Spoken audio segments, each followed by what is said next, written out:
I pledge allegiance to the flag of the United States of America and to the republic for which it stands, one nation, under God, indivisible, with liberty and justice for all.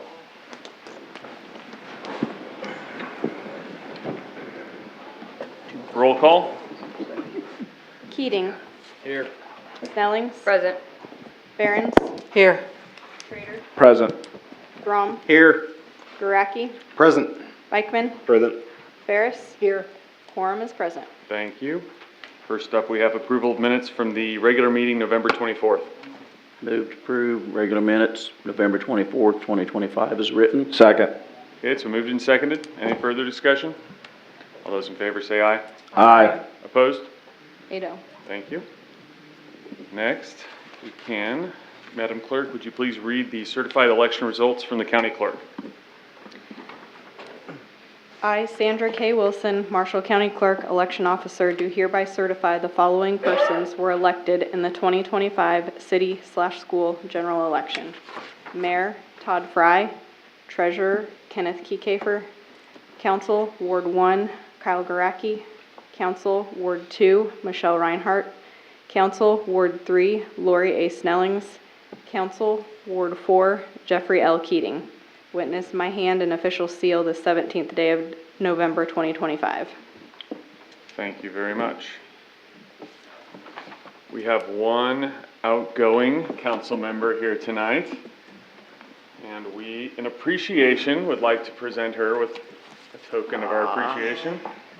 It reads, "In appreciation to Colleen Behrens in recognition of outstanding service to the community as council member Ward 3, 2020-2025.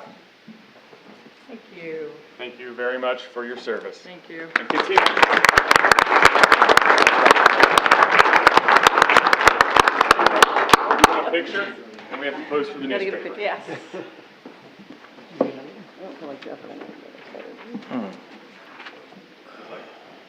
Do the-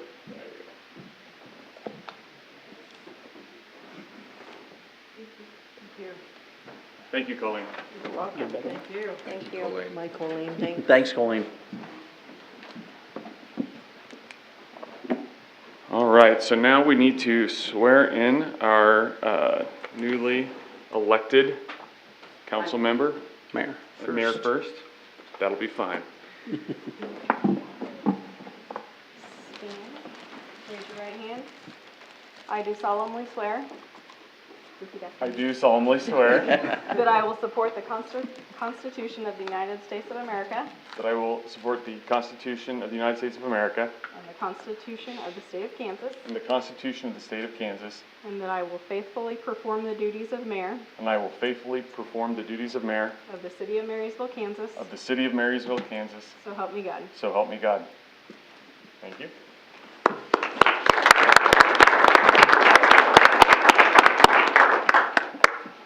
Council Yeah. Re-elected and newly elected. Michelle, if you'd like to come take your seat.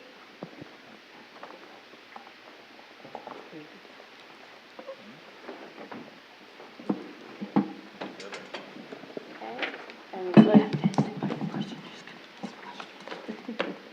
those of you that were just elected or re-elected, will you please stand?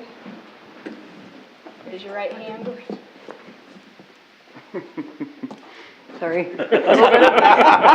Got stuck over here. And repeat after me. I do solemnly swear I do solemnly swear that I will support the Constitution of the United States of America that I will support the Constitution of the United States of America and the Constitution of the State of Kansas, and the Constitution of the State of Kansas, and that I will faithfully perform the duties of council member and that I'll faithfully perform the duties of council member of the city of Marysville, Kansas. of the city of Marysville, Kansas. So help me God. So help me God. Thank you.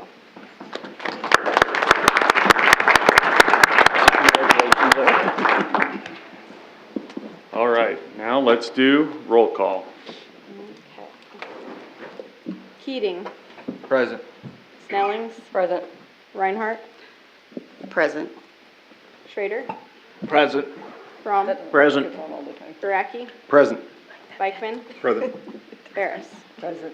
Quorum is present. And now I would look for nominations for the President of Council, which, if anybody who doesn't know, President of Council runs the meeting in the absence of the mayor, is the primary role. Other than that, not a whole lot involved. So, do I see any nominations? Who wants it? I nominate Chris Schrader. Okay, I'll start that. I'll second that motion, or that nomination, okay. and I ask that all nominations cease. And I knew that was going. Somebody didn't want the job again, I see. All right, we have a nomination for Chris Schrader and a motion that nominations cease.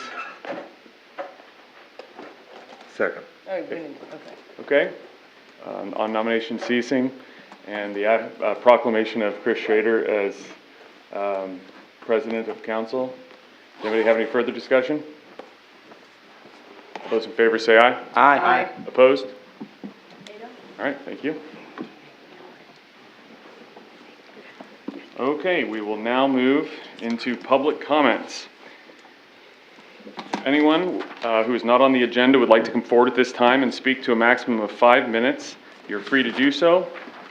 Please give your first and last name, your address, and ward.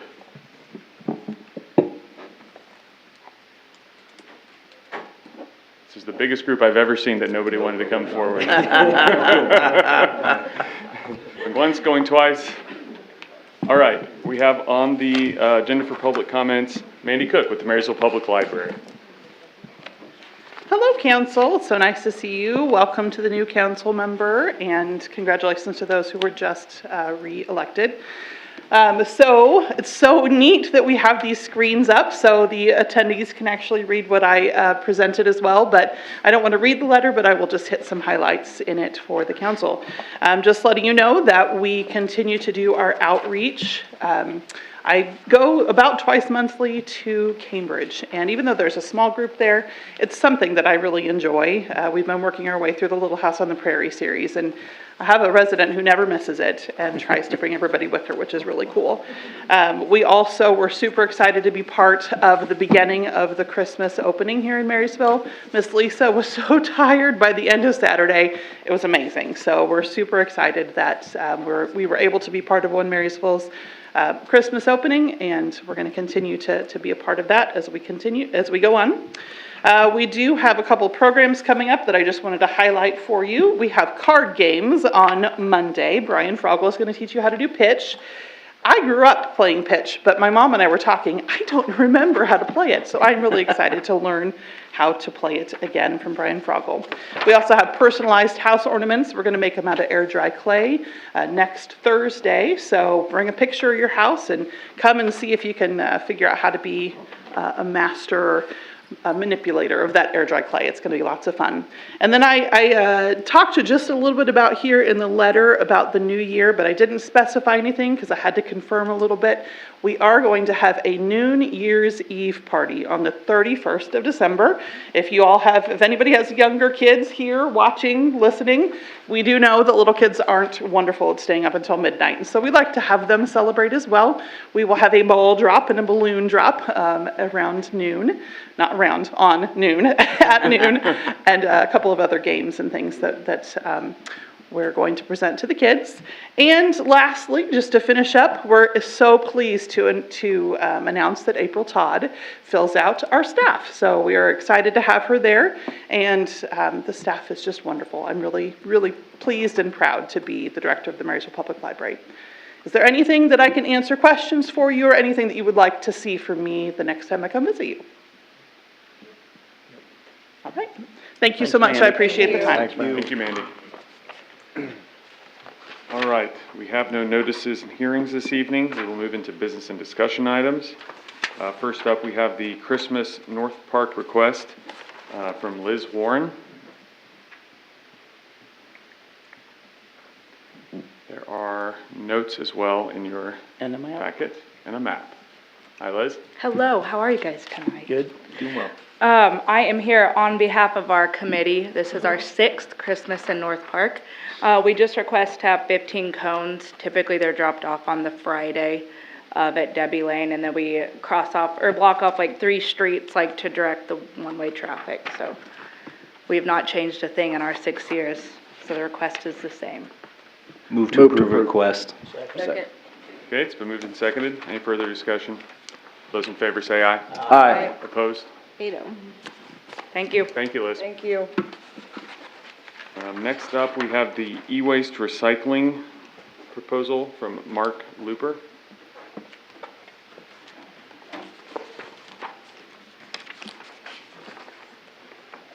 Good evening, Mr. Mayor, it's City Council. Thank you for allowing me to speak to you. I'm here on behalf of Mr. Haverkamp to explain what I do. I provide a service to communities. I live south of Frankfurt, so I'm not in one of your wards, sorry. But what I just retired from the military not too long ago, and I've been in service with the government for 42 years. And now I'm wanting to start my own business. I did this a couple months ago. And what I've been doing is going around to the communities and explaining what I do. As I want to collect e-waste and recycle it. And I break it all down to the base metals, and I take it to the different recycling centers and sell it. Now, as we've seen in the news over the last few years, all the data have been stolen, waste, or lost, or whatever. And then I see a lot of my other fellow scrappers, they go to dumpsters and they pull out computers and so on and so forth. That's how your data gets stolen, because you're not properly disposing of it. Another problem is the e-waste ending in the landfills. So I'm looking at, hey, provide a service that every community needs. I've gone to Onega, Blue Rapids, Frankfurt, and like I said, on behalf of Mr. Haverkamp, he asked me to come and speak to you all about what I do. Again, I collect it, I tear it all down to this base metals, and I sell it to the respective recycling centers. Any questions so far? Now, one of the things that I've talked to Mr. Haverkamp about is what I asked for the communities, the city councils, is a location where I can set up and broadcast to the community through the social media that you have.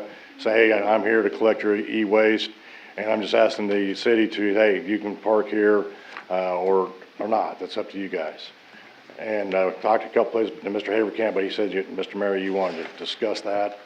So I thought there might be some questions. I believe you've got we've seen your insurance policy and everything, all of that's in place, so there shouldn't be any real concerns with, on that side of things.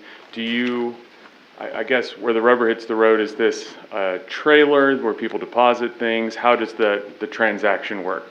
What is it? Set up a time and date, and I'll sit there for 2 or 3 hours for everybody to bring their electronic waste to me. And I'll take it directly from them and I put it in my trailer. You know, as I talked to Mr. Haverkamp, because you guys have a recycling dumpster somewhere east of here, and the other communities said, well, why don't you just throw it in the dumpster? Problem is those dumpsters are not a secure location. When you throw your cell phones, your computers that has all your personal information on them, anybody can rummage through them. With me, I'm there, I take your assets, your equipment, whatever you want to throw away, electronic waste. And if you want a certificate of destruction, I'll sign, I got a certificate, I think I'll provide you a copy of one. Mm-hmm. I have revamped that if you want a new copy of it. I'll provide them, like especially your businesses, you know, they don't want their data out there. I'll provide them a certificate of destruction, verifying that I will destroy their equipment, their hard drives, their cell phones, anything that has data on it will be destroyed. Okay? And that way they know as giving the stuff to me, they know it's going to get destroyed. It's not going to fall in hands that's going to do nefarious things with their data. It will be destroyed. And I've gone up here to the hospital, I've gone to Landall, they've already got systems in there that they're already doing their own thing up there, which is great. They're taking care of their stuff. But what about the people in the community? They're just throwing it in dumpsters or sending it to the landfill, and nobody knows what's happening to that equipment after it leaves their hands. So that's why I'm providing this service and asking the city council to say, yes, great, let's set you up here. One of the questions was, what can I set up in the evenings? The only thing is I asked for a lighted area. I guess that place where you have your recycling dumpsters, there's no lights down there. Is that what you said, sir? I don't believe there's lights at the on recycling. Headstrom, yeah. So in that aspect, I mean, I can set up down there, it's fine, as long as it's during daylight hours. Could you explain a little bit on how you destroy the data? On the back of my letter of destruction, it talks about the standards for destroying data. The first thing we do when we get a computer, we take the hard drive out and we'll run I have a 250-pound magnet and I run that across there. It's all electronic digital media and magnets will destroy that data, just make it unreadable. Once that's done, then it goes into my piles, be totally torn down to the base metals. And inside the old hard drives, they're just like little plotters, like how this DVD looks like. It's 90% aluminum. I take that and it gets smelted down into ingots. So that's what I have. And then the newer drives, which are even your cell phones, those are the solid state drives. Those chips will get pulled out and they will actually get crushed. And actually I burn them and then we crush them. What other questions or any concerns? How often are you planning on setting up? I can set up as often as you like for me to come, as long as there's, the community is proactively bringing me things. Marysville's a large community. I would say like once a month. Okay, and then once everybody's pretty much out of electronic waste. Like me, I got 2 or 3 tubs at my house before I started this of all the old stuff I've had for over the last 40 years that I've been working on computers, you know, working with computers and buying computers. So I know everybody's got a tub or 2 in their house. So, but yeah, I can do it once a month, especially for a larger community as Marysville. How do you expect to promote, kind of raise awareness? I mean, the city can kind of do our part to help as well, but what's your, I guess, marketing plan? Mainly through social media. Okay, I mean, I know there's a couple sites I'm on in Marysville already, the dollar auction and the minimum bid auction, but I know there's probably, you got some other social media. You know, if I can put, you know, as one of the problems we had when we was down Westmoreland, they had a flyer they sent out to all the residents every month, basically their water bill. And they sent it out on the 1st of the month. Well, they had it in there, I'm gonna be there on the 15th. Well, lesson learned was we weren't telling them as the date was getting closer, hey, don't forget, so-and-so's gonna be here at this place, at this location, bring your electronic waste. And they have a great turnout. So through the social media, and then that way people see it as the dates get closer that, hey, Mark's E-Waste is gonna be here at this location, bring your E-Waste. But just like a week, 2 or 3 days before, a week before, you know, just keep it in their minds, hey, don't forget to do this. Josh? And if that's your approval, and then I'll get with who is Miss Wassenberg or whoever manages your Facebook page and say, what do you want me to do as far as to post on your page? Is the Hedstrom Hall kind of recycling location, is that kind of the ideal location from a, you know, city standpoint? At the moment, other than the not being lit. At the moment, with where that is at, or, you know, with the other recycling that's already there, that's where we would lean towards, unless there were other suggestions. Of course, asking the city to put it on city property, there's not a lot of different locations. So that's one of the leading ones. Otherwise, you know, like the pool parking lot, but that's not good during the summer. Right. So I would keep it consistent with the other forms of recycling. And it would be pretty easy access, you know, for a trailer and for people coming in and off the highway as well. Does that location, would that meet your needs? I have not actually been down there. Okay. But my concern is, like you talked about, is traffic. You know, as long as we're not interrupting the flow of traffic, and then the community's already used to that place being the recycling facility you already have. So I think the city, the community would say, oh, I know where that's at, I can go down there. Josh, are there any licensing issues with this? He has given us his liability insurance already. He has also provided his different guidelines for it. So I believe that we're all good from that standpoint. And I have additional flowers. If you none of you got a flower, I can give you more flowers. I brought plenty with me. Well, I mean, I would say I appreciate that this is being brought to us in this way instead of just showing up with a trailer and a sign.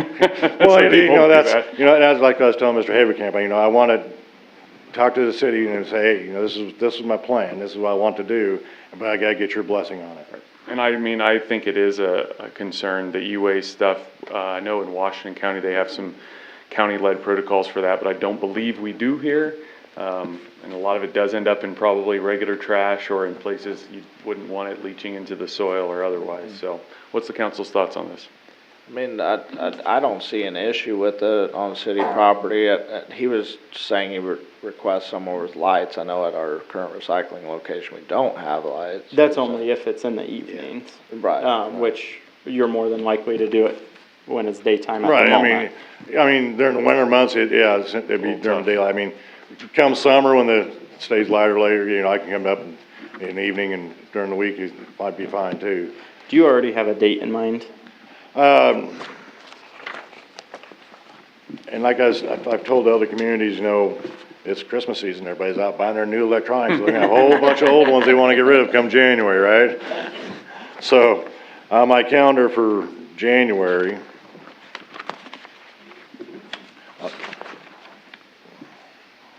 so much for getting my calendar in there, right? That's okay. The 9th and 10th's already taken. And I'm sure nobody wants to do it during the New Year's weekend, so I'm pretty much open other than the 10th, 9th and 10th. I have just one question. Yes, Is there ma'am. any cost to the residents of Marysville? No cost to the No residents. cost, okay. No cost to the residents.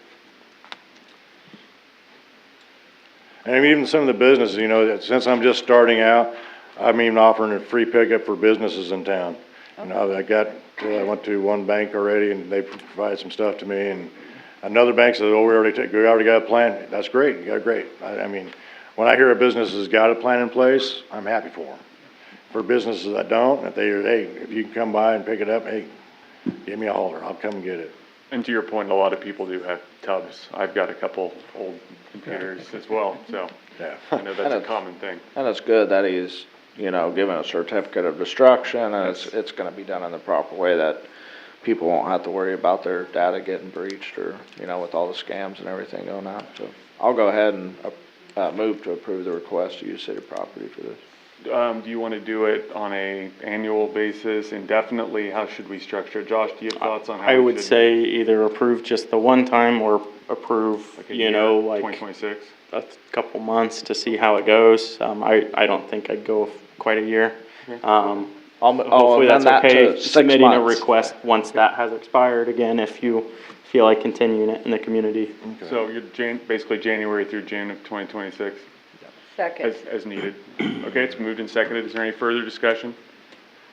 To clarify, this is at the current At the, recycling At the at current Headstrom. recycling, so, yeah. is there any further discussion? All those in favor say aye. Aye. Opposed? Ado. Thank you very much. You want me to just pick a date then and get with the, Yep, you'll get with City Hall here, and then we can help kind of promote it as well. okay. Yeah, I'll get with Miss Wassenberg, I'll give her a call and we'll figure out a date. Sounds good. Thank you Thank very you. much. Thank you for coming. Yeah, thank you. Appreciate it. All right, next up, we have the sign request for at 617 Broadway from Blue Valley. I guess there's nobody here to represent it, it's more just a discussion request. Move to approve the request. Second. Okay, it's been moved and seconded. Is there any further discussion? Those in favor say aye. Aye. Opposed? Ado. Thank you. Next up, we have the MES AirPack X3 Pro SCBA Fire Department quote on 18. So this is to replace 3 of the SCBA's, which are self-contained breathing apparatuses for the fire department, with, you know, a little more up-to-date type SCBA's. We have 24 total that are needing replaced, but with the cost of them, obviously it's kind of difficult to do all 24 at the same time. So this is just getting started on that rotation, and honestly doing smaller quantities will help us down the road anyway, as far as replacement cycle. Were we aware that this was coming, that we were going to start? I mean, how far out have we planned this to start staging through these? Yes, we have talked about the SCBA's for going on about a year and a half now. We originally applied for a grant, we did not get it. That was one that was paused for almost 8 months. And so we just found out last week that we weren't getting it. And so we went ahead and put this in. We had put I want to say 35,000, something like that in capital outlay for fire department. So this is only using 26 of that 35. So it's falling within the budgetary Yes. constraint, yeah. I'm assuming there's a hierarchy of importance for these to be replaced. My concern is like, of the others that need replaced, is it gonna put our firefighters in any sort of danger with? Right now, we get them checked every year. Okay. As far as their lifespan, they are past their traditional lifespan, but we do get them checked. So this is, like I said, it's the start. Next year, you'll see another round of these, Okay. in a larger amount for that round. What is the lifespan?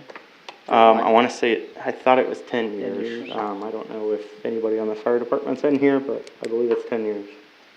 I'll move to approve the, purchase of the SCBA's in the amount of $26,725.62. Second. Okay, it's moved and seconded. Any further discussion? Those in favor say aye. Aye. Opposed? Veto. Thank you. Next up, we have the library window quote. I know this window has been needing replaced for a while, and we've had some difficulty getting quotes. Yeah, we've been talking about replacing these windows for about 1.5 years as well. Have had a terrible time trying to get people to give us estimates for it. We finally were able to get a group to not only come up, but give us a quote. And so this is to replace 3 of the windows, I believe. Really, we need 1 replaced, but we will get it cheaper. All 3 of them need replaced, but 1's the most important to get replaced. And the plan is to budget for the other 3 for next year? Yes, so there's 6 total, as I believe Will says in his memo. So this is half of those windows. And this will come out of general fund. And those are the original windows, which are 30-odd years old. So this is replacing 3 of the 6 that need Yes. to be replaced. Yep. So now that we have a company, it'll be a lot easier to get the next 3, hopefully. Move to approve the request. Second. Okay, it's moved and seconded. Any further discussion? All those in favor say aye. Aye. Opposed? Veto. Thank you. Next up, we have the Blue River Rail Trail Design Presentation. Maureen Christ. Hello, thank you for letting us present tonight. I am Maureen Christ, and I am on the board of the Blue River Rail Trail, and that is where my interest in the Blue River Rail Trail corridor, or the 7th Street corridor, I guess, began. I've been working with others that have a vision for what Marysville could be, including Rob Peschel of CES Group, Sarah Kessinger from The Advocate, and Wayne Cruzy from One Marysville. We are all aware, as you are, of the numerous plans that have been created to develop the 7th Street corridor since the railroad removed the tracks. For a multitude of reasons, those plans did not gain any traction.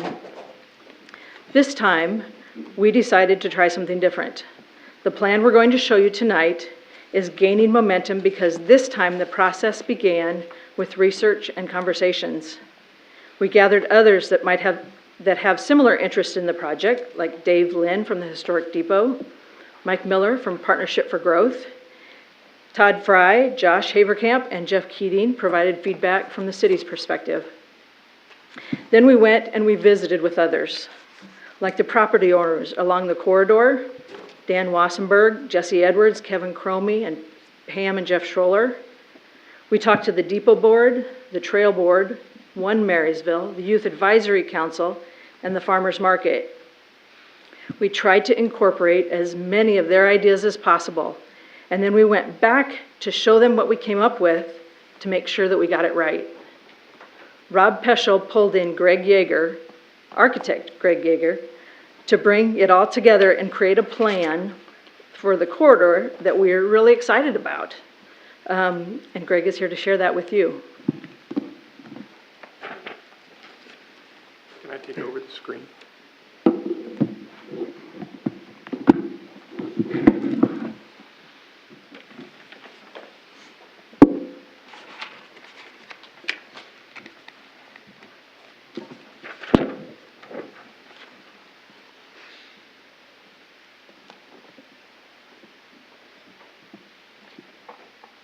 So before I get started, it really is our pleasure to be here to present this to you tonight. As Maureen had commented, there's been a number of projects done in the past that has illustrated different visions for what this corridor can become. I think in 2019, the Landscape Architecture Studio from Kansas State came and made presentations. And and also my studio in 2024 came here, and we all tried to focus on the rail trail. When my students presented in 2024, Maureen was here, and I asked her what she thought, and she wasn't happy with the way we dealt with the trail, because I think at the time I didn't understand the importance and the way in which the trail impacts the community as much as I should have. So I decided, and my students, although came up with many good ideas about how we could begin to develop the areas around the trail, none of my students wanted to really focus on the trail itself. And I take, as I said to Maureen, well, all my students were architects, and I don't think they understood the importance of the landscape. But anyway, that's a different story. So when I came here, I said to Rob, let's get it right. Let's make sure that we listen to what everybody says, and let's put it together into the study. Marysville is a city of connections, and Wayne and other people in our committee have reminded me that it's these connections that make Marysville. It's your history, it's your heritage, it's your identity. And we have a great opportunity within this corridor to really begin to build a front door for all of the people who come down the trail from the north to be introduced into Marysville and to learn of the important history that you have. A while back in working with Rob, I did some quick studies, some urban design studies of the area around the station and the Pony Park. And as you can see, looking at walkability, looking at connectivity, looking at where the sidewalks are, looking at the urban fabric and the lack of trees within this kind of cruciform space, there's really an opportunity to create something very special within the city itself. This is a case study in Carmel, Indiana. This is the Moron Trail. Before I met Maureen, I had done some homework. There's an architect by the name of Jan Gale, who's a very famous Danish urban designer, and he speaks about this work. And Maureen brought it up, and I said, I've already studied it. How amazing. What's interesting in that project in Carmel, Indiana, is for every $1, well, they spent $27 million to build the trail. They got $167 million of urban development around it. So the return on the physical environment was pretty impressive. Now, we're Marysville. Our site, which we've studied, is about 1,100 square feet long and about 70 feet wide, although Maureen pointed out to me the space between Carolina and Center Street is actually 80 feet, so she's right. So that's our study area, and as you can see, looking at that, it's quite a scar in the city where the rails were taken up, and we have the opportunity to put something back. We did a quick kind of tabletop study. Maureen was very, she commented on the trail needs to be curvilinear. It needs to have some design to it. It can't just be a straight line. So we tried to respond to the streets and the alleys that need to be connected back to the new 7th Street in order to bring the city grid back into the station area. This is we have two major assets in this area that we need to bring to the city. In my opinion, from an urban design perspective, they're underutilized civic assets that have so much potential. Pony Park and the historic depot. From my study earlier, the depot is surrounded by industrial use, and it's really severed from the community. And by improving this corridor, we really can begin to connect it into Pony Park, and by connecting it into Pony Park, we connect it into the historic downtown. So we provide connectivity for people to use and be introduced into your main street, your main shopping street within the city. From an urban design perspective, what we want to do is create gateways and portals into this area. And by creating these gateways, we can begin to define districts and places within your downtown to complement what you already have and to make it stronger. We then took those diagrams and Rob, I should say Dean Randolph, one of Rob's architects that I've been working with since I joined CES, has put together, I think, a very interesting presentation so we can really begin to see what the three-dimensional capability of this place is. We start at Center Street and we begin to work to the north. We will need to look at how we can apply for grants to be able to improve the intersection at 7th Street and Center Street, which is the US 36 highway.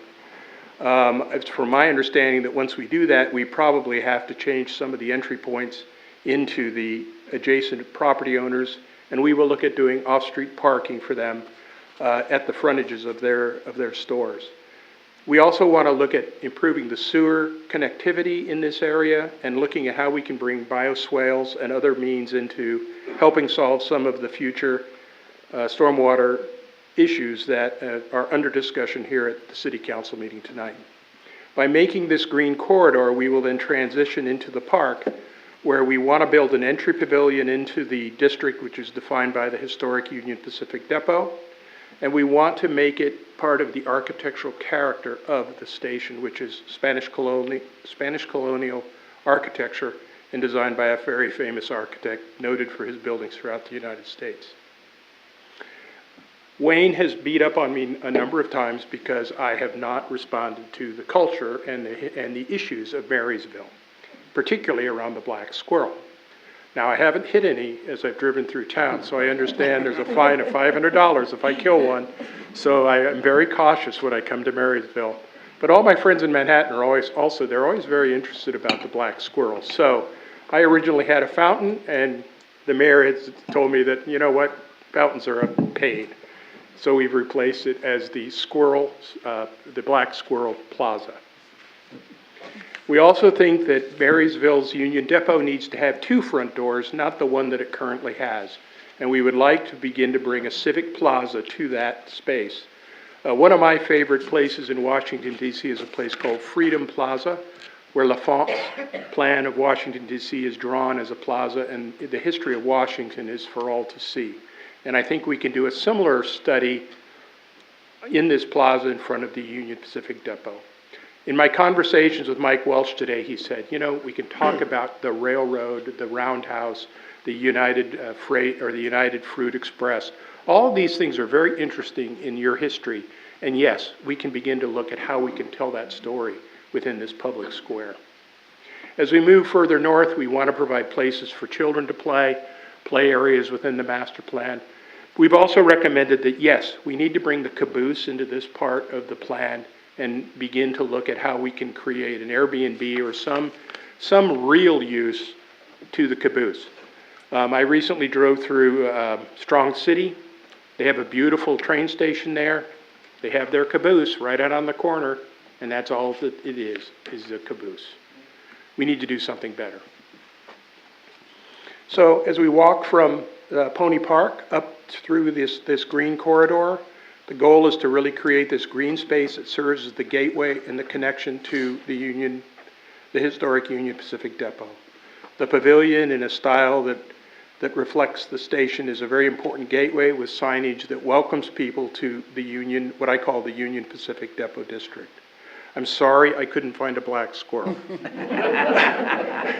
We tried, but finding a squirrel in the digital world is kind of a challenge for us. And Dean and I will work on this as we evolve this presentation. And then the station and the plaza in front of it. This could be a place where we could put up pavilions. It's a place where we could bring events to the depot. You know, maybe there's some ways we can work with the farmers market people, and that is something that we need to work into the plan in the future.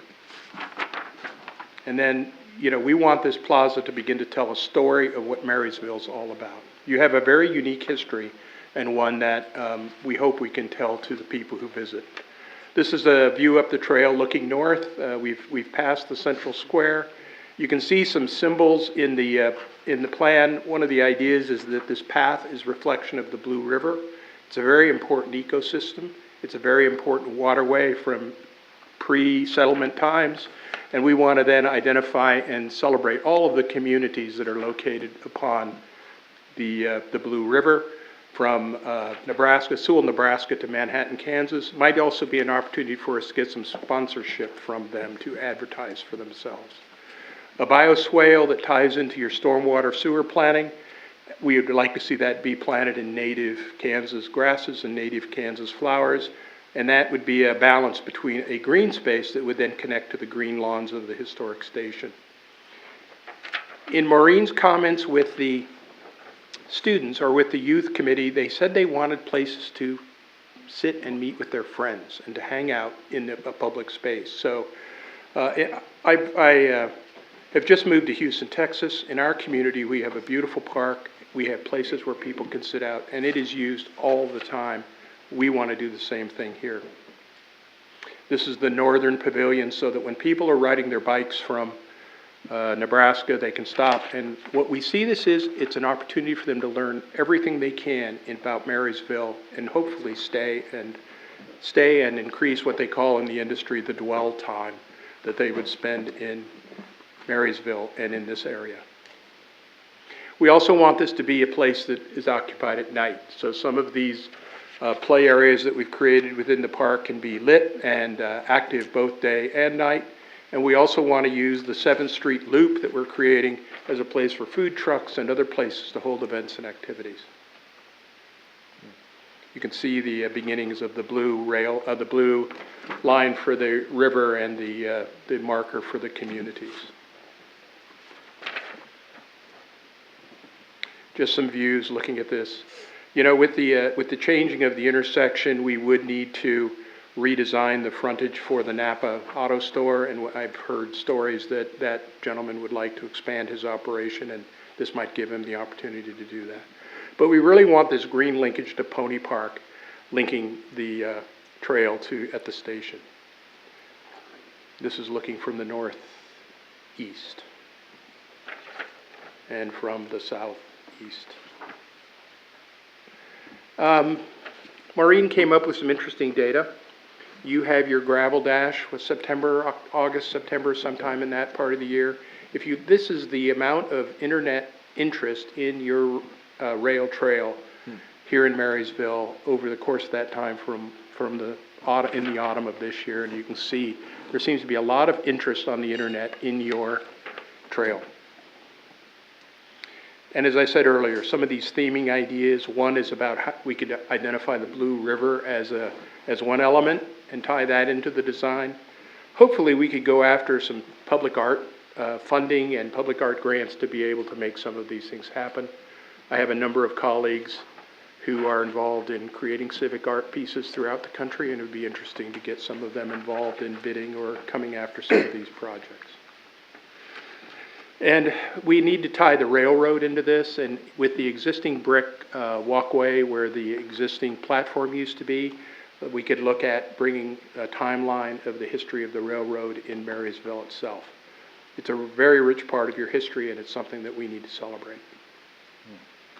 So, the key issues that we ask for you to consider tonight. One, let's complete the rail trail from the north, well, actually from North Street, I've made a mistake here, to Pony Park.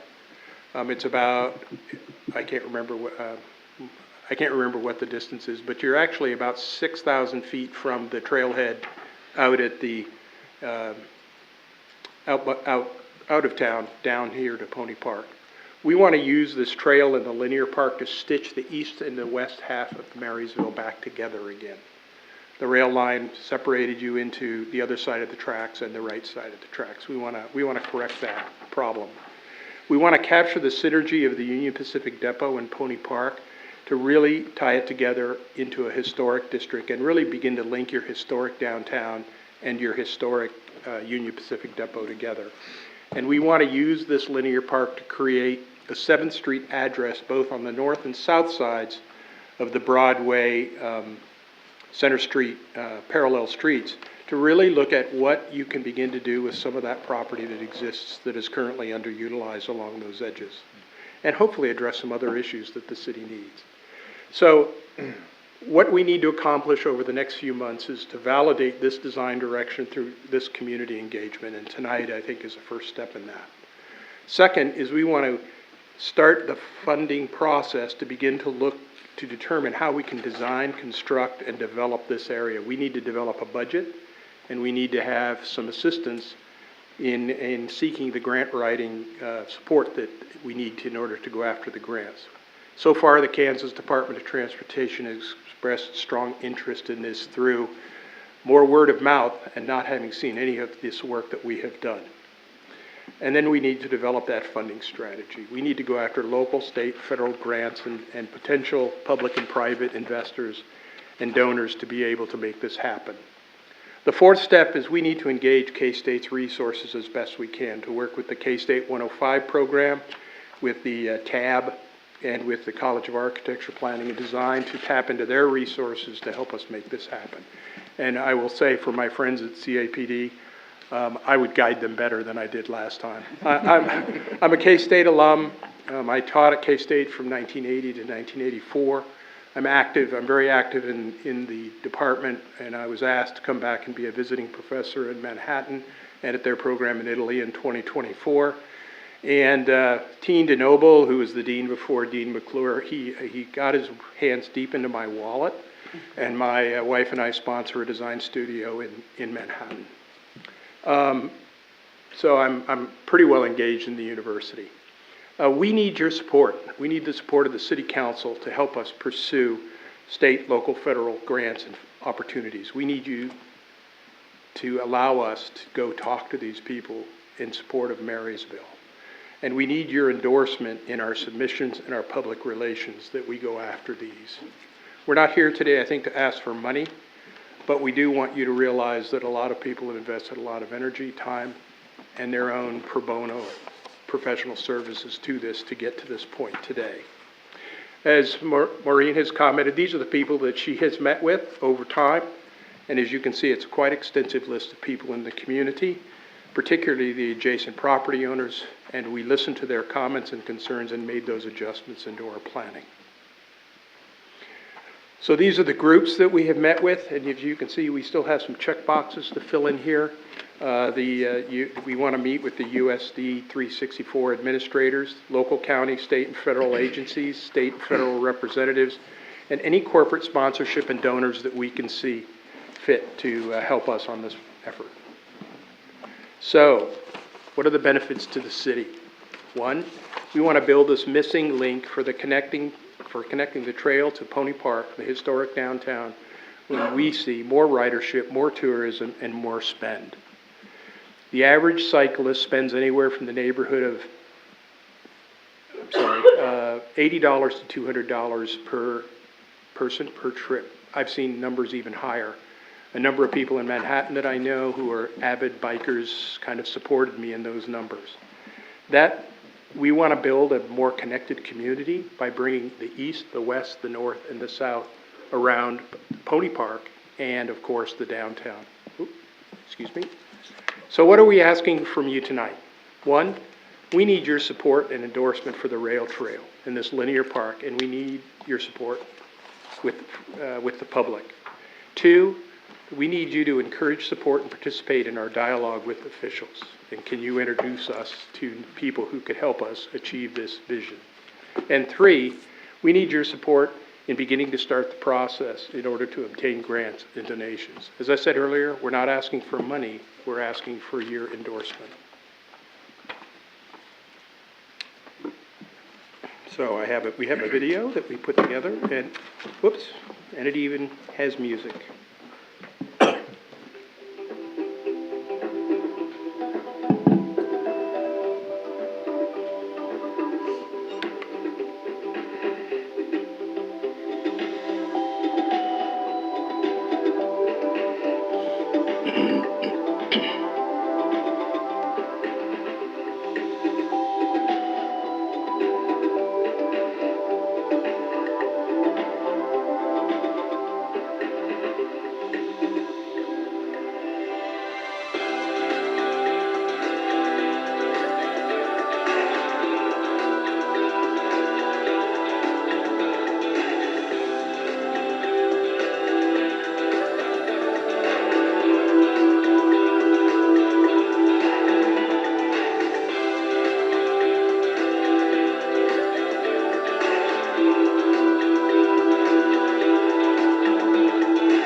I would like to give Dean Randolph and Rob Peschel some credit on this because Dean, I think, has been out of K-State for 4 years and he's put all this together for you tonight.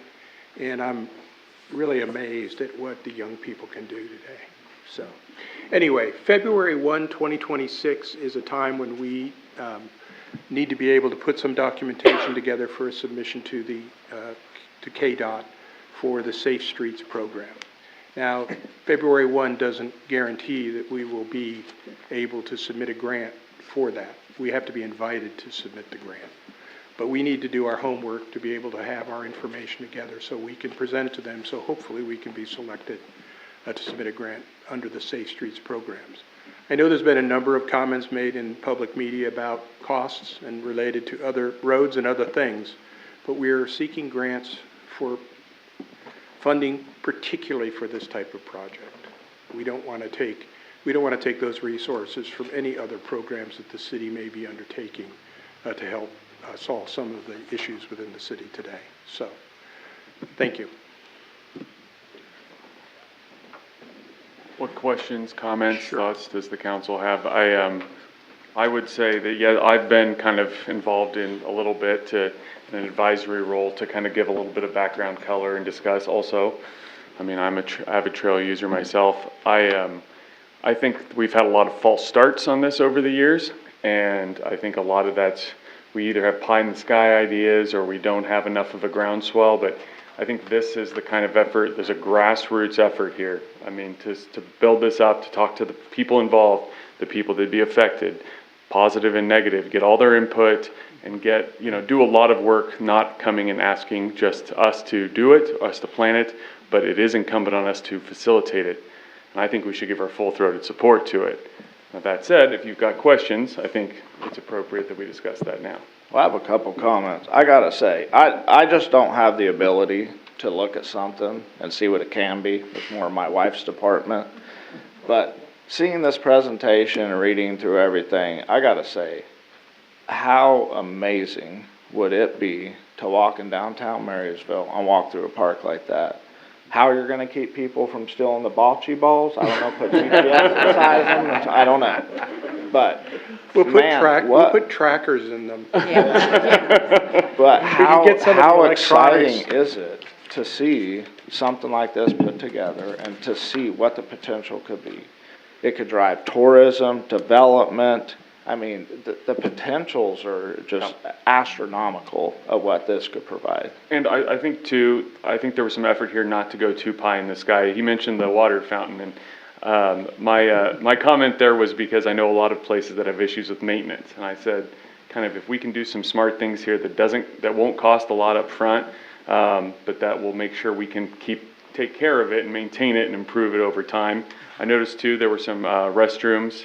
That was something that had been discussed as far as facilities, water fountains, restrooms, because you don't want a place where there's a lot of people and there's nowhere for them to go. Well, I have an aversion to what I call National Park Service pit toilets. And I don't want to see that here.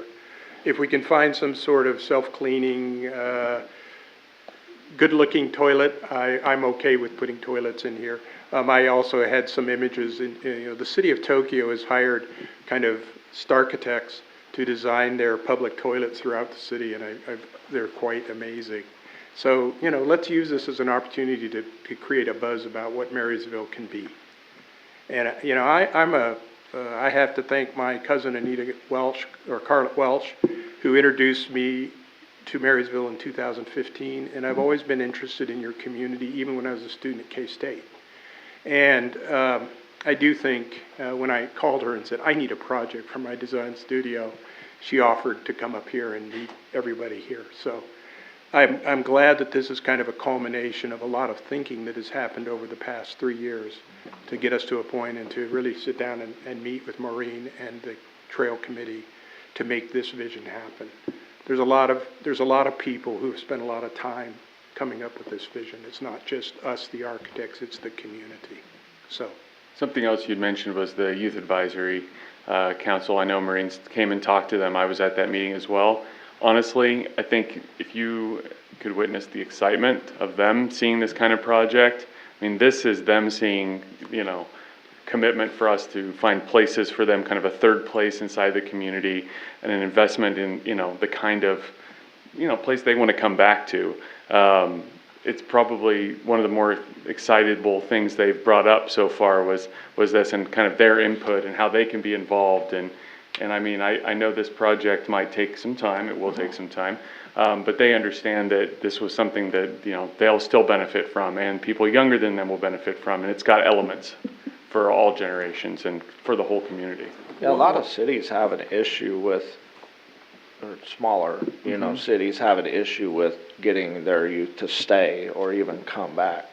But you bring something like this where it just has, I'm just mind blown at the work that's been put into this. I'm seriously dumbfounded.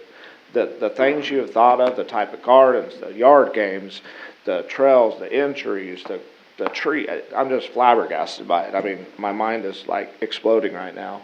But I think something like this could be the staple that would want to keep people to stay and grow their families here, or even go away, find a career, come back, and want to build a business in a place that has this invitational thing like this coming back. And something, Greg had mentioned as well is, the city has the properties along the west side of this here that we bought years ago when it became available because it could be a good place to develop in the future. I mean, if we successfully can put something like this together, that property is going to be very sought after. It's going to have a great frontage and provide, it could be business, it could be residential, who knows, but I mean, it's exciting to me. And to his point too, we've historically not invested as Marysville into that part of the community maybe as much as we should. And this helps kind of bridge that as well. Invest in the central part of the town to develop it and kind of keep the business core healthy and strong. And an investment in this area. A couple weeks ago. To help support the rest of the city as well. If I can A couple add. weeks ago, I made the comment about how good the Broadway looks with the new CS building and health department. If the 7th Street corridor looks like anything like this presentation, it's just gonna blow it out of the roof. And my only concern was the businesses that are along there. I could probably already feel that they're all in, I assume. So you got my full support.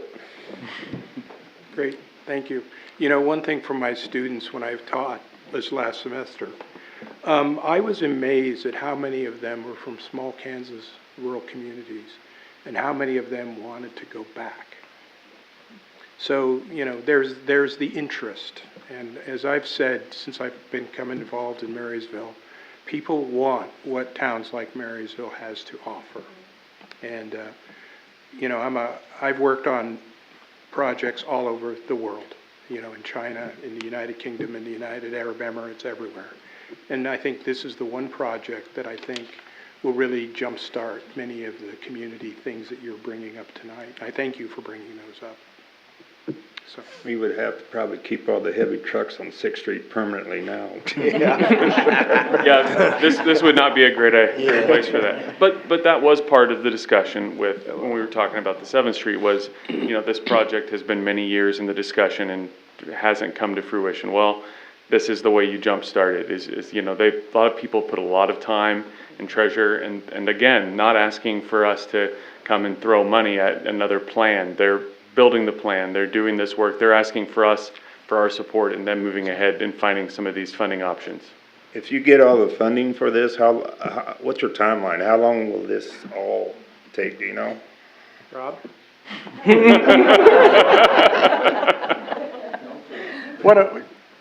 That's a pretty open-ended question. That's a very open-ended question, but I do want to offer the one bit of advice that both Rob and Maureen mentioned to me as we built this is, yes, it could be seen as a complex undertaking, but it's built in layers, and it's not only built in physical layers, but it's built in funding layers as well. So, we just didn't want to come in and present a sidewalk down the middle of a dirt patch. We have to build this as we go. So I think it's real important as we enter into these next steps. We need, we'd love to have you, the members of the city council, to sit in on our workshops and really help us address your constituencies as well. to be able to, this is something that's benefits to the entire city of Marysville, and I mean ideally to the entire Marshall County. Because if we can get this right, and we can make the kind of regeneration of this happen, then let's see what else we can do within Marshall County itself. Because I think you guys have a great county and a great city, and I think it's an opportunity to make it even better. One thing I'd like to add, just a thought, put the cart before the horse a little bit here on our next subject. Yeah. I think one thing that's very important for us to understand that is any kind of investment we can make, you know, we've every time this came up, we talked about stormwater. You know, that's a big thing. We got to get the water out of there. And you can ask some of the people when I sat through the meetings and stuff, I was a very, from my standpoint, we're not in the business of designing and building parks. Obviously, shouldn't be in the business of renting out properties, but what we are in the business of is providing the infrastructure for those people to do it. And that's why I feel really, you know, our next subject, I really think I'd like you guys to really take a hard look at that. Because really, we need to be here to take care of maintenance on city property.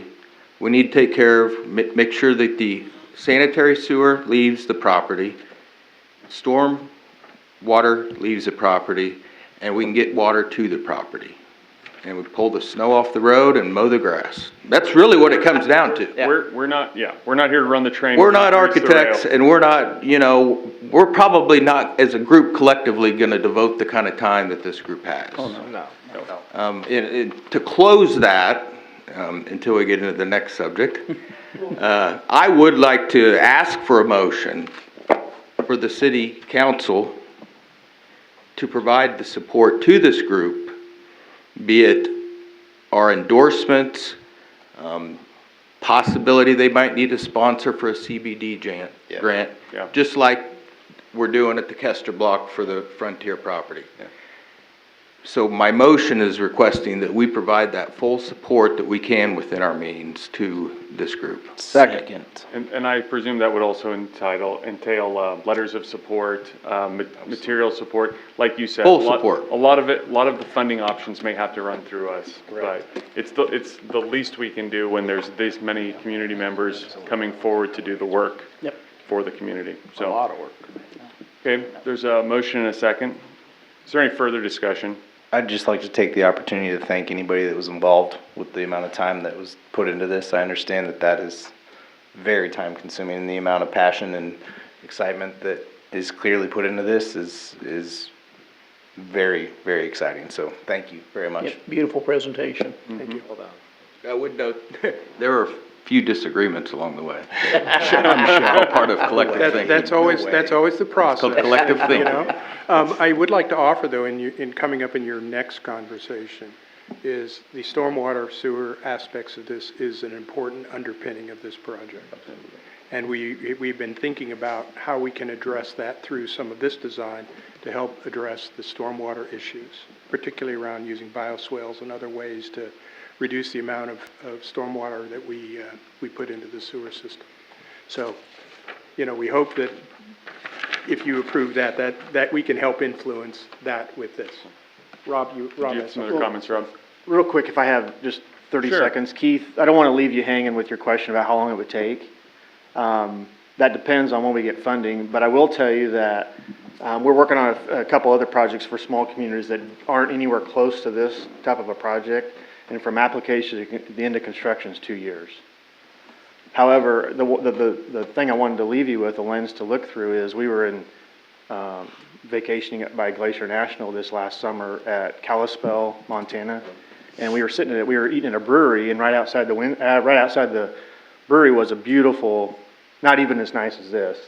And I went and found the owner of the brewery and asked him, how did this trail affect your business? And he said, well, actually, my wife and I moved in from Salt Lake City when we heard the city was going to move forward with it 3 years ahead of time, and they built their brewery based on the fact that this trail was coming. So I think maybe as big of important aspect of that is once this all, we throw a stake in the ground, we want to move it forward, now we can go out and recruit all these these things that, the amenities that the rest of the community wants. So, just something to think about, so. So what I'm hearing is you're gonna bring a brewery to the table, Rob? I will help. Anyway, I guess it's just, what I'm saying there is it's important, just because you don't see any dirt turning right now, there can be some underturnings that are happening at that. Absolutely. Yep. Do you, would you like us to give you the digital copy, Josh? Yes, Should I send it to you as well? Yeah. Okay, I'll send you the most current presentation in both the fly-through and the presentation. That would be helpful. We do have a motion on the table. Is there any further discussion here, Jeff? Just one question on the digital copy. Can that be posted publicly from the, are there We need. all rights reserved? Well, he owns the rights to it, but I don't think he's gonna he's gonna take you to court if you put it online. Okay. I think it's important that we need to get this information, and I do need to do one more edit on the video before you turn it loose, but I do think you need to get this out into the public and the benefit, because once I think this gets out and becomes public throughout the state, I think you will get a lot of interest in it. And I think it's important as well that we explain that this is not a distraction from any other of our ongoing projects. I think a little bit of an explanation of that is important so that people understand that we can, like I like to say, walk and chew gum at the same time. So there's a motion on the table. Is there any further discussion? All those in favor say aye. Aye. Opposed? 8-0. Thank you very much. Thank you. Thank you, Greg. Merry Christmas to you all. Merry Christmas.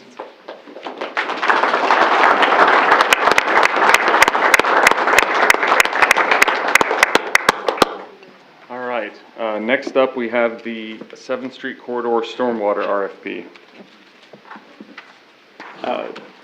As you saw as a preview at the last meeting, the Water Sewer Committee had met a few weeks ago and had recommended that CES become the engineer to do the 7th Street Corridor Stormwater Drainage Plan Study. And that, let me check the cost real quick. While you're looking that up, you know, it's been discussed numerous times. Kevin, you'll agree that if we don't solve the stormwater issues, then we can't do all the fun stuff above it. So that's why it's important that we invest in this right now so that we can set those wheels in motion and remove that impediment. But go ahead, Josh. Yeah, the Water Sewer Committee had recommended using option 1, which was a lump sum fee for $83,630. And CES was chosen from a group of 3 applicants who had submitted for the RFP. All of those are included with their submission, with their answers to the following questions, and then also with their costs. So that way the full council has the ability to view all that. We did use a rubric in order to grade it. Ultimately, CES was above the others by a pretty large amount. And so the Water Sewer Committee's recommendation is to go with CES for this. Now with 83,000, obviously that'd be difficult to take out of the stormwater fund. And so we would probably end up wanting to take like half out of the stormwater fund and half out of sales tax once that bill comes due. I'll move to approve the Water Sewer Committee's recommendation for CES Group. Second. And that would be splitting the money from water, 50/50. or stormwater and from sales tax? 50/50? Correct. Okay. All right, it's moved and seconded. Any further discussion? Question, Yes. which budget year will that be? 2026? Yes. Okay, thank you. Okay, is there any further discussion? All those in favor say aye. Aye. Opposed? No. Now, raise your hand if you know what a rubric is. How naive I am. Okay. Because I kept calling it Rubik with the cube. So please use the schedule that they have provided as an idea for how long it will take. Obviously, it will be moved back a little bit just based on the amount of time it took from submission to actual acceptance. Yeah. I would like to thank all those who put in submissions. Yes. Thank you for taking the time to do this. We had 3 good submissions, and that's good. But I'm Hard choice. full faith and confidence that this is going to be leaping and bounding forward in no time. Thank you, Rob. Well, thank you guys. Appreciate your continued support. All right, next up, we have the consent agenda. Move to approve the consent agenda. Second. Okay, it's moved and seconded. I'd note that the ambulance contract did stay the same again this year, which is fortunate. 2 years in a row. All right, is there any further discussion? Those in favor say aye. Aye. Opposed? Veto. Thank you. Next up, we have presentation of appropriations ordinance 3861. Move to approve appropriation ordinance 3861, the amount of $247,361.16. Second. Okay, it's moved and seconded. Any further discussion? Roll call? Keating, Yes. Snelling, Yes. Reinhardt, Yes. Schrader, Yes. Throm, Yes. Gueracki, Yes. Beichman, Yes. Ferris, Yes. Veto. Thank you. Next up, we have the city administrator report. Josh? Okay, so now that you guys have all found your new places, I want to remind you to speak into your mics. The mics are in different locations than where they might have been at for you before, so just make sure it's as close to you as possible, speaking into it, so that way everybody in the crowd can hear you and online. Otherwise, we were provided an 11th Road and 15th Street stormwater update from CES. Those are about 90% complete, maybe a little bit more than that on each one of those. In the water department report that was submitted by our interim. Okay, one moment, Josh.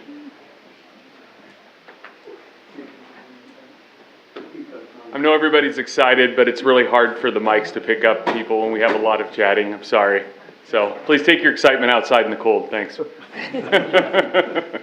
In the water department report that was provided by the interim director, Tony Oler, he did show you images of the 15th Street project. So they've already done curb, they've already done most of that concrete work. Now they're onto the street.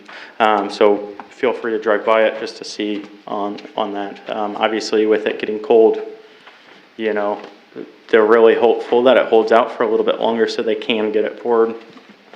However, there will be other checks in place if stuff happens because they poured it, you know, at the wrong time. So please keep an eye on it, and please keep those checks at the top of your mind. On 11th Road, like I said, 90% done. They've done the dirt work for now. They've done all the concrete that they can. They were crack sealing today, and that did not get 100% complete. So they'll be back over the next few days just to make sure that that's done. It is open up to traffic at the moment, so bus routes are back to normal there, and regular traffic should be back to normal there. They will be back in the spring to seed, and then also to touch up on anything that they'll still need to touch up on. The police chief, Anthony Escalante, will be gone at training at the FBI over in Quantico from January 7th to March 16th. He was accepted into one of their academies, so he's the third one from the Marysville Police Department to have been accepted. Two of the previous chiefs have gone. It's very rare to have one person go, let alone 3 people go. So we're very fortunate that he is able to do that. However, he will be gone for 2 months. The administrative lieutenant will be in charge during that time, and that will be Lieutenant Lease.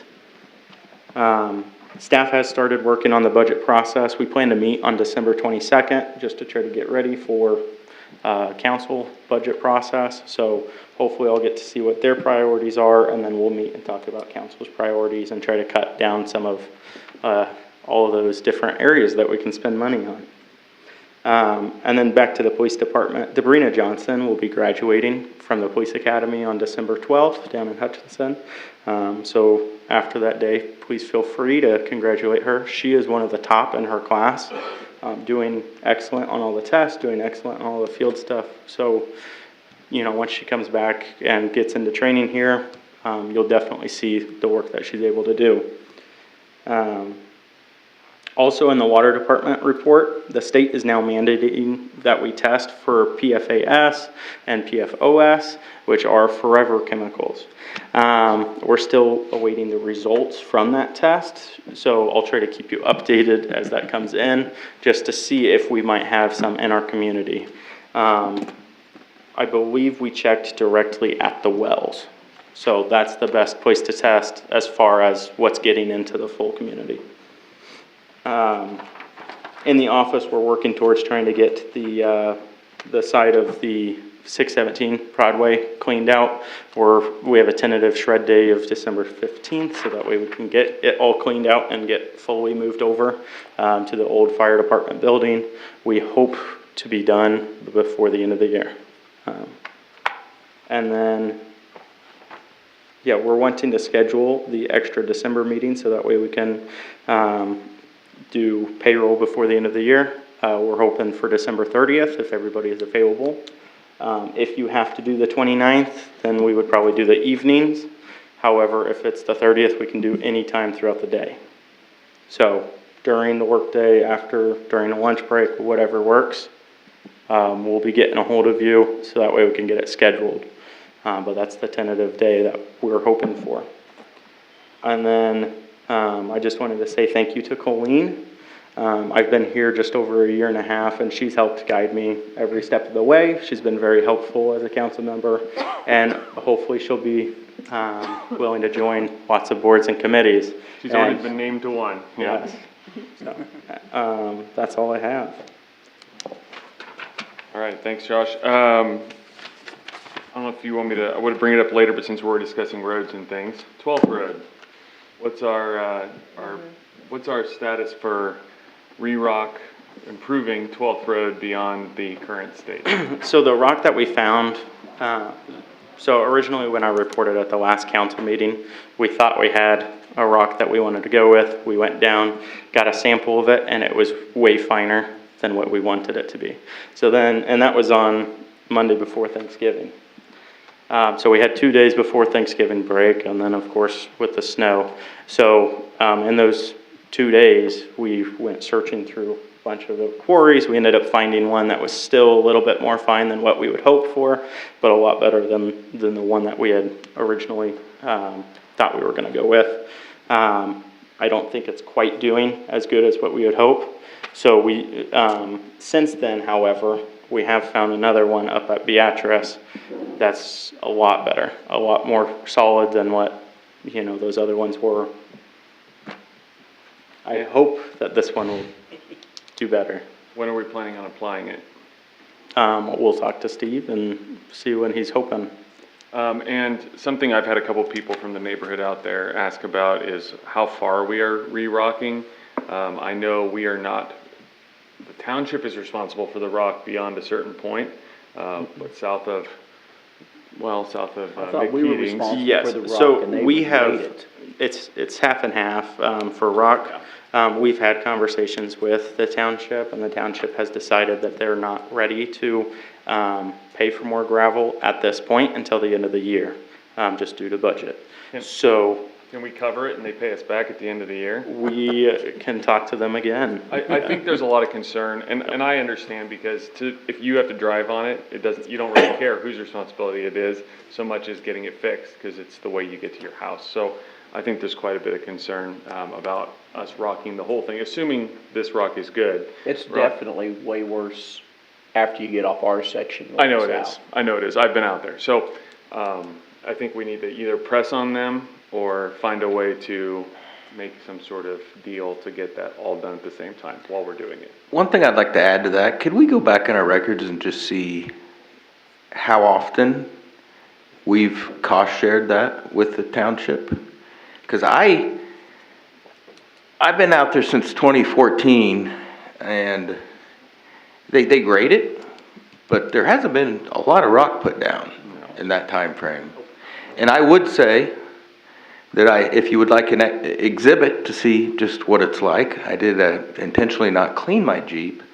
And since Friday night, so this is just from Saturday, if you'd like any proof of the issue. And it's not just the township, it's the Yeah. other two. It's the brown Jeep out here?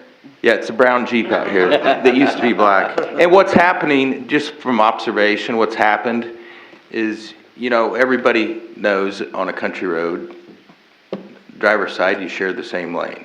Till you meet somebody, you get over.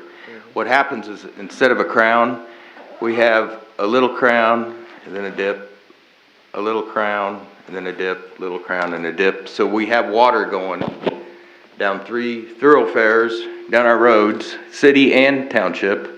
And when that water sits there and then you get a freezing event like we just had yesterday, it's had enough time to soak in, it freezes and it gets softer. And it'll keep doing that all winter long. And well, I know we're in the early stages of budget, and I know this is something that we thought this might take some time. I think we need to do everything. It's incumbent on us to do everything we can to start getting creative and trying to find a way to start moving it forward as fast as we can rationally fund it. This is another one of those cans that's been kicked down the road Yep. too long. Yep. Well, and to your point, Todd, I think one resident, I think Mike brought up the tube issue. Yeah. We could start replacing one tube every 6 months. And if you count them, it wouldn't take very long, and that would be out of the way. Right, so basically we need to create a punch list for the things that need to be done, and then what can we do now? Start biting them off, because the best thing that would do is that show we're doing something. Yeah. Not just waiting till we have all this money to do a big engineered project. We can do a lot of it ahead of time. Yep. Because we're building an arterial traffic way, we're not building a highway. Right. So no, I totally agree. I think, beyond the symbolism of us doing it, it'll make it easier when we can move forward, that we've done all the groundwork, we're ready. So, yeah. All right, that's all I had there. We had no standing meetings this last time. You'll see in your packets the annual appointments. There's not a whole lot of changes on the Airport Advisory Committee, Cemetery Board, Convention Tourism, Tree Board, Park and Rec Advisory Board, Zoning Board of Appeals, Planning Commission, Library Board. Those are a lot of either ones that hadn't expired yet, or people who were in their first or second term, so they could be reappointed. There's a couple new faces on there who've agreed to serve, and that's appreciated. Josh had gathered your preferences for standing committees for this next time around. I shuffled these around and tried to make sure everybody got at least most of what they wanted. Can't get everything, but it should be a pretty even spread. You're either on, I think, 3 or 4.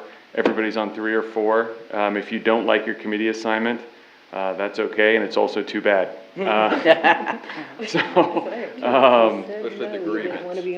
think there's probably some good subject matter experts in these groups as well. So, Michelle, I know you're a little new to some of these committees and assignments, but absolutely learn from the other council members around you.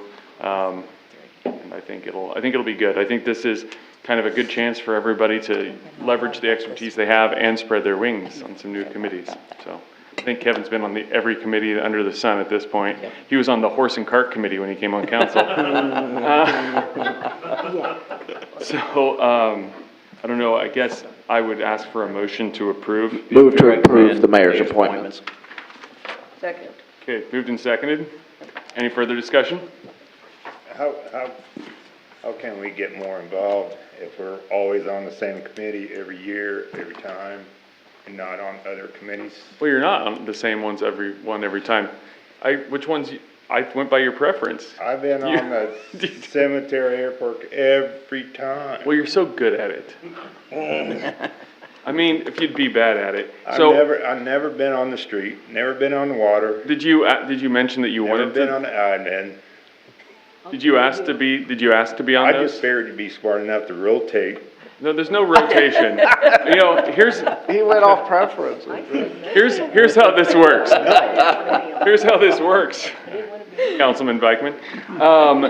I asked for preferences, and then I used my judgment on trying to get people some of their preferences where they thought they could be a best service, and then I also weighed that against. If you remember, I brought that up, how before. So, I guess my point here is, when you're mayor, you can make these decisions in the manner you see appropriate. I think you will do well on any committee. Cemetery and airport hardly ever meets, so that's easy. I mean, just.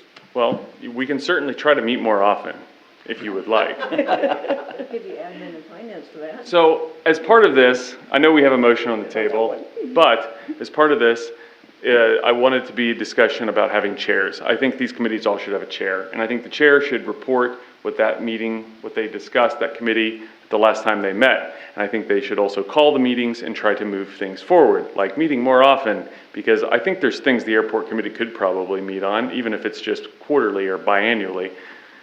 So, I would like to know if, you know, this is something where you think these committees should choose amongst themselves who the chair is? Okay. Yeah, I think so. I would, At the I could first just name meeting. it, but I think otherwise, at their first meeting, let's make that happen. Yeah. Your exceptions are noted, sir, and we have a motion on the table. Is there any further discussion? Keith, are you My done? words never go far. All right. Are you two All gonna those in switch? favor? All those in favor, say aye. Aye. Opposed? Not now. 8-0. Thank you. Switch after the fact. So I Yeah. would put that on the agenda for every committee meeting, the first one to be. Yeah. Pick a chair. So maybe that should be a goal, is we, by the end of January, all these committees should meet to kind of set goals for next year and It's actually decide their good. chair. Meet in January. I think that makes sense. It's out of staff time. By the end of January. Yeah. Everybody's a critic tonight. All right. So welcome to your new committees, everyone. Thanks, Mr. Mayor. City Attorney, what do you have for us this evening?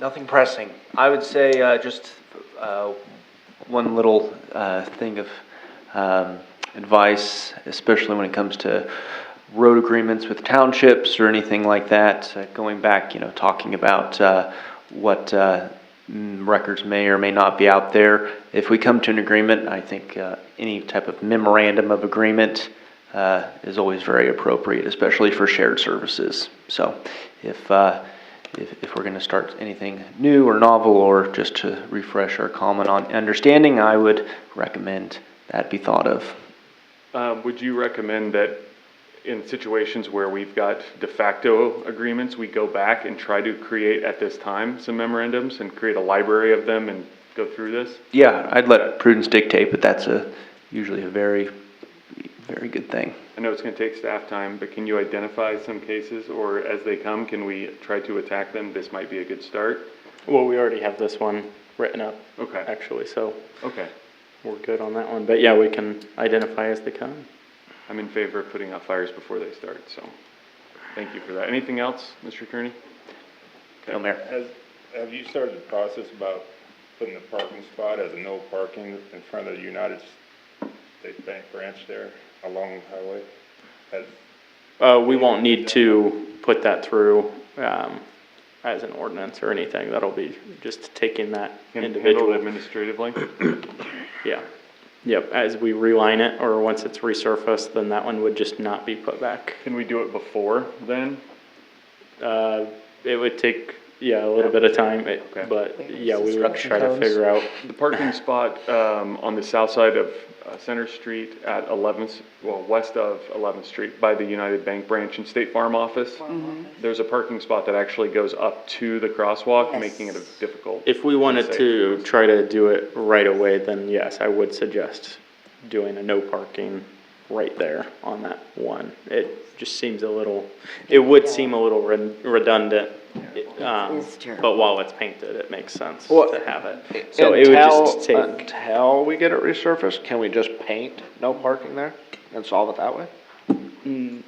No. Can we grind the Because that would lines? be unenforceable at that point, yeah. What's that? But you said we didn't do Yeah, an ordinance. with the yellow lines. Yeah, paint it yellow. Yeah. Well, can you talk to Gary about maybe possible interstitial solutions, because it is an ongoing safety hazard? Yeah. It is. Okay. So we can work on that.